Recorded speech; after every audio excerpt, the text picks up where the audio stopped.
I'm so excited to be making this video and sharing it with you because today I'm going to be talking about my great-grandmother, the Russian-born Canadian artist Paraskeva Clark.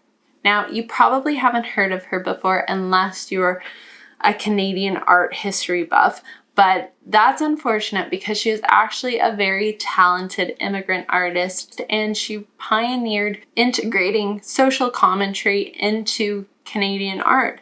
At that time, Canadian art was dominated by the group of seven who absolutely loved landscapes, and they were coming up, what is the definition? Canadian art. And their answer to that was very stylistic, very beautiful, but these barren, wild landscapes. And that is Canada, but at the same time, we have people who live here too.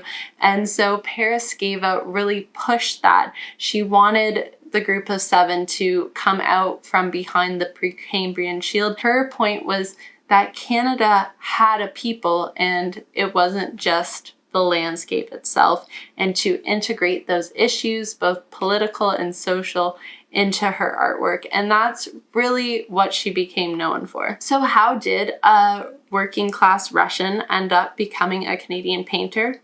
Well, let me tell you her story. Paraskeva was born in 1899 in St. Petersberg, Russia.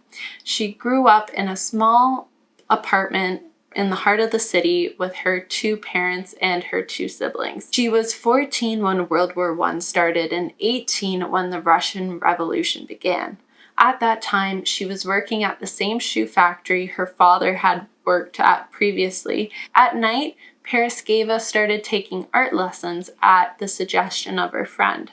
The Russian Revolution turned out to be a good thing for Paraskeva. Her art school was taken over, it became communist-run art institution, and Paraskeva was actually given a stipend to study there full-time. At the school, her favorite professor was Petra Vodkin, under whom she studied Impressionism, Post-Impressionism, Cubism, Futurism, and Cezanne. In 1921, at the age of 22, Paraskeva left the school and began working as an artist under the Italian set designer Oreste Allegri, where she ended up meeting his son, falling in love with his son, getting married, and eventually having a child. They decided to move to Paris to live with his parents and to start their lives there. Right before they left, they went to the beach, and as Paraskeva was holding on to their 6-month-old son, she watched her husband drown right in front of her eyes.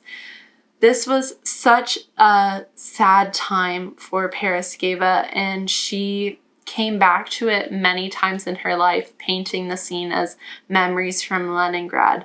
Eventually, she decided to still move to Paris, and she moved in with her in-laws in the Paris suburb of Chatou. Now, Paraskeva loved France. She loved the culture and the fashion and the art. That was all really exciting, but living with her in-laws without her loving husband, that was kind of an issue. Eventually, her son was old enough that he could go off to school, and she began working at an interior design store. And it was there that one day she met two Canadians on vacation, and one of them ended up being my great-grandfather. Now, my great-grandfather Philip, he was immediately taken by this brazen and brash Russian woman. And he started writing letters back and forth, and they wrote for over 2 years before Philip came back to Paris, got Paraskeva and her son Ben, brought them to England where they were married before returning to Toronto. Now, Toronto was really a backwater at that time compared to St. Petersburg and Paris. It was devoid of all that amazing European culture. And she was this Russian who wore lipstick and sexy clothes. I think for Paraskeva, moving to a place that was very different, she really stood out, and that's where Paraskeva came alive. Actually, when she was younger, she wanted to be an actress on stage, and her whole life, you can see through her photos, she always poses, she likes to wear hats and and be fashionable and have her makeup done and everything. So she was one of those people who wasn't afraid to stand out.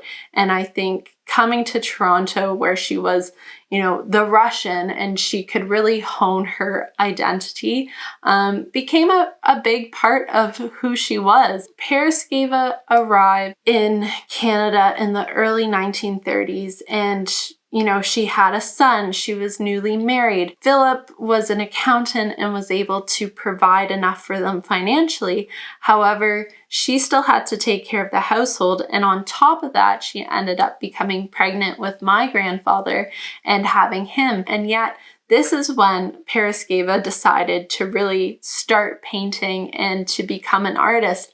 And within the first 5 years of her coming to Canada, she produced over 25 finished works, became a part of the art scene. I think it was probably a way of her making this new place a home and how she could connect with people in an otherwise devoid place. But it is really startling that this was one of the busiest times in her life personally. And on top of that, it was really when she became a professional artist.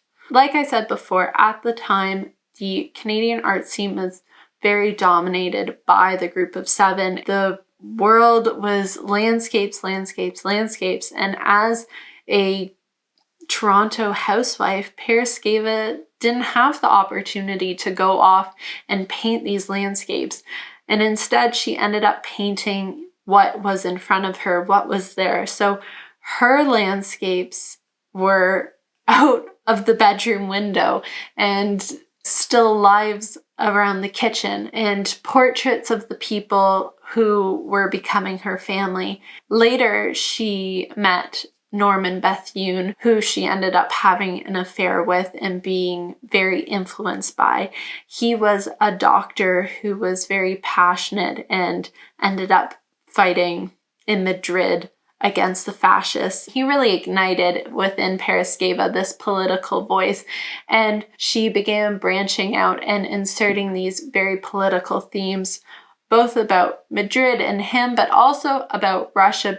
Paraskeva's story is an important one to keep alive in this modern day because she really was one of these pioneering immigrant artists. She was at the forefront of having a different culture and bringing that into the Canadian art scene and also infusing it with her own activism and political views. I hope you found this video interesting. If you'd like to learn more about Paraskeva Clark, I've put some more resources down in the description below, so check those out and enjoy.